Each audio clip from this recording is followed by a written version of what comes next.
Silchar medical কলেজৰ কিমান দিনৰ এটা দাবী আছিলে বৰাকৰ মানুহৰ একজন নিউৰো ডাক্তৰ দিবৰ কাৰণে সম্বুধৰক ডাক্তৰ শিলচৰ মেডিকেল কলেজ দিছে দিয়াৰ পিছত সেই সম্বুধৰ ডক্তৰ যিমান নিউৰোৰ পেচেণ্ট আহে সেই পেচেণ্টৰ বাই ফ'ৰ্চ কৰি জীৱনজ্যোতি হস্পিটেলত লৈ যায় শিলচৰ মেডিকেল কলেজত আহে আপোনালোকে চবেই জানে মানে দুখীয়া মানুহ ইমান দুখীয়া মানুহ আমাৰ বৰাকৰ নিউৰো পেচেণ্ট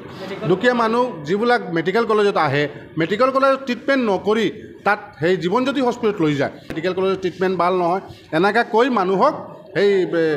নিউৰোৰ পেচেণ্ট যিবিলাক সেই মানুহজনক চবক লৈ যায় জীৱনজ্যোতি হস্পিটেলত জীৱনজ্যোতি হস্পিটেল সত্তাধিকাৰী কোন হয় ডক্টৰ ৰাজদীপ ৰায় এই আমাৰ শিলচৰ লোকসভাৰ MP আছিলে সি পলিটিকেল পাৱাৰৰ কাৰণে কোনো মানুহে মাত মাতিব পৰা নাই সব মানুহে ভয় খাই থাকে আজি আমি সকলোৱে ৰাইজ আমি সেই জীৱনজ্যোতি হস্পিটেলৰ এগেইনষ্ট হৈ আমি কথা পাতিছোঁ আৰু আগন্তুক দিনক আমি গোটেই কাছাৰৰ আমি যুৱকসকল মিলি আমি গণতান্ত্ৰিক আন্দোলন কৰিম তাত যদি কিবা হয় কিবা ইনচিডেণ্ট হয় তাহলে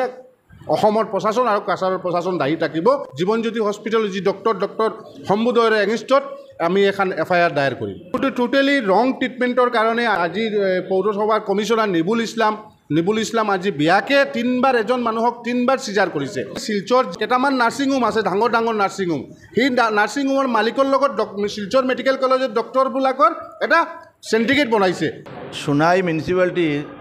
ৱাৰ্ড কমিশ্যনাৰ নেবুল ইছলাম লস্কৰ তেখেত যোৱা 1/6/2024 মানে স্পাইনেল কৰ্ডৰ তাতে কিবা এটা প্ৰব্লেমৰ কাৰণে শিলচৰৰ জীৱনজ্যোতি হস্পিটেলত ডক্টৰ সম্বুধৰ তেখেতৰ তাতে ট্ৰিটমেণ্টৰ কাৰণে গৈছিল যোৱাৰ পাছত তেখেতে তেওঁক অপাৰেশ্যনৰ পৰামৰ্শ দিলে ক'লে এইটো সোনকালে কৰিব লাগিব তেওঁৰ কথামতে পিছদিনা তেওঁ এডমিশ্যন ল'লে তো 1 তাৰিখত তেওঁৰ অপাৰেশ্যনটো হৈছে হোৱাৰ তেওঁলোকে তাতে হস্পিটেলত 3 দিন ৰাখি পেলাই তেওঁক ৰিলিজ কৰি দিলে তেওঁ ঘৰ অহাৰ পাছত আফটাৰ 10 ডেজ তেওঁ ছাডেনলি আনকনচিয়াছ হ'ল হোৱাৰ পিছত তেওঁক আকৌ হস্পিটেলত লৈ যোৱা হৈছে যোৱাৰ পাছত তেওঁৰ অকণমান ট্ৰিটমেণ্ট কৰাই তাৰপিছত আকৌ MRI-টো কৰিলে MRI কৰি পেলাই আকৌ ডক্টৰে ক'লে যে তোমাৰ যিটো ক্লটটো আছিলে তাতে সেইটো আকৌ ৰিফৰ্মেট হ'লে মানে এটা অপাৰেশ্যন কৰাৰ পিছত আকৌ সেইটো ৰিফৰ্মেট হৈছে তেওঁক আকৌ কনভিন্স কৰিলে যে তোমাৰ আকৌ অপাৰেশ্যনটো কৰিব লাগিব নেক্সট অপাৰেশ্যনটো কৰিলে